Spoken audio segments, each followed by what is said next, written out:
Would I be wrong if I removed my name from the bills and made my former roommates pay their own rent? I, 23F, used to live with my roommate, 21F, and my now ex-boyfriend, 24M. After graduating from college, I moved to another state for an amazing job opportunity. The boyfriend I had planned to move with broke up with me just 3 days before my move.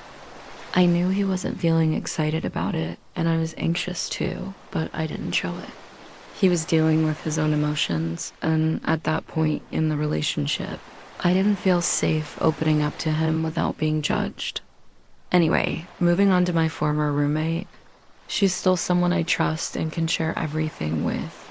She still lives with my ex, and although she maintains a respectful environment, which allows for some level of peace, she's also honest and loyal enough to have confronted him about his actions to the point of making him cry. Still, the fact that they live together makes me uncomfortable. And just because I used to be able to afford that apartment doesn't mean I should still be responsible for it now. Every month, about 5 days before rent is due, I send both of them a reminder so they can pay me, and then I deposit the money and handle the payments. However, every month since I moved out, they have not paid on time. Maybe my ex has paid once or twice, but never on the day I first send the reminder. I end up reminding them again on the due date, and then continue sending reminders afterward. For context, I was living in that apartment during a previous relationship, which is how my roommate and I ended up living together. Later, I entered a serious relationship. I haven't lived in that apartment for over 4 months now, but my former roommate said that keeping my name on the bills helps us stay in communication and keep things under control. Maybe I'm the bad guy here because I no longer feel like a friend, I feel like a landlord. To be fair to both of us, she has been struggling with depression since her breakup with my ex, and also after ending a 3-year relationship with her best friend of many years. I'm genuinely worried about her because I've gone through depression myself, so I understand. But at the same time, after my breakup, I needed her too. If she shuts me out, I can't help her, and I was dealing with my own issues as well. She admitted that she left me at my most vulnerable moment, and I've made peace with that. But right now, I feel like both she and my ex are being completely disrespectful toward me. Neither of them consistently pays the rent for the apartment. I never expected my ex to stay and cover my share. He's not even on the lease and has been living there for nearly a year for free. But since they chose to stay, our agreement was that they would pay me, and I would handle the bills. This arrangement was meant to prevent them from losing the month-to-month lease. If I had removed myself earlier, they would have been locked into a year-long contract. But they don't pay me on time. I don't have the option not to pay because the lease is under my name, and it could affect my credit score. I'm not perfect when it comes to finances. I treat myself to a nice meal once a week or buy new clothes to replace ones I've worn for over 5 years. So no, I'm not perfect. But there are times when my paycheck is delayed, not just by a few days, but sometimes by weeks. This prevents me from sticking to my financial plan. For example, instead of putting $1,000 into my interest-bearing savings account each month, that money gets delayed and becomes unavailable. The interest may not be huge, but it's still my money. Money shouldn't come before friendship, but when payments are late every month, it becomes extremely frustrating. My budget is structured around 2 pay periods. My expenses include bills, food, social life, adding to my savings, and paying off my student loan debt. I plan to pay off $75,000 within 3 years. So having timely payments is really important for me. I've reached my limit. I still have some belongings in that apartment. On top of that, when my roommate moved in, I provided her with a bed, dresser, and desk so she wouldn't have to move furniture. I could understand helping with some bills, but this was never clearly discussed.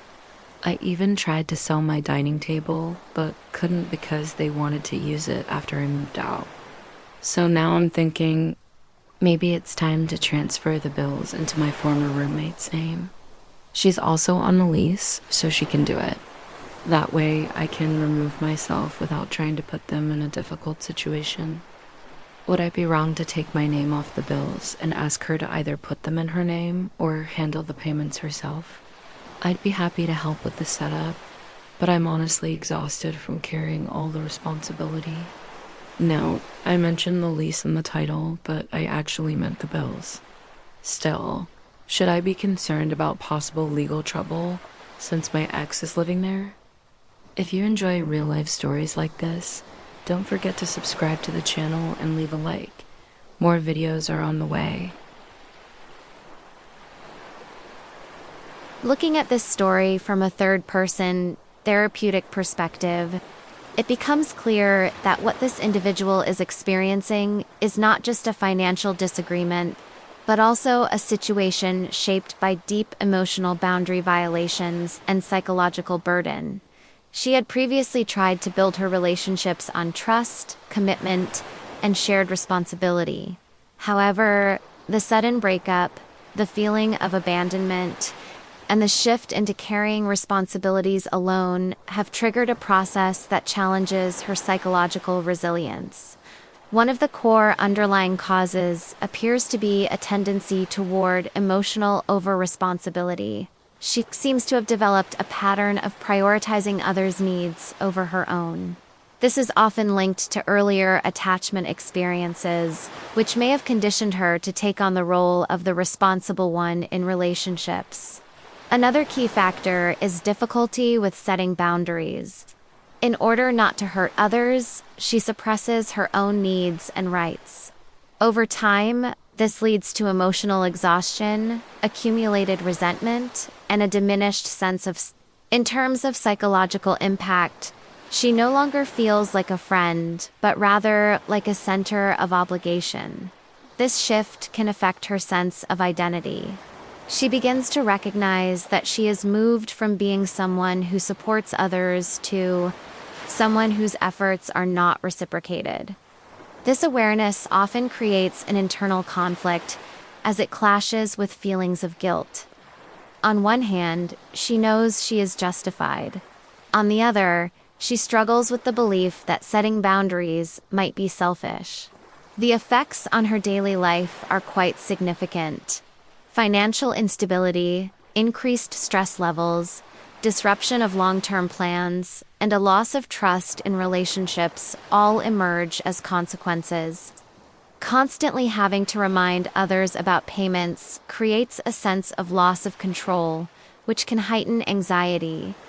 Additionally, when combined with the earlier experience of abandonment, this situation may influence her attachment style, potentially leading her to become more guarded or avoidant in future relationships.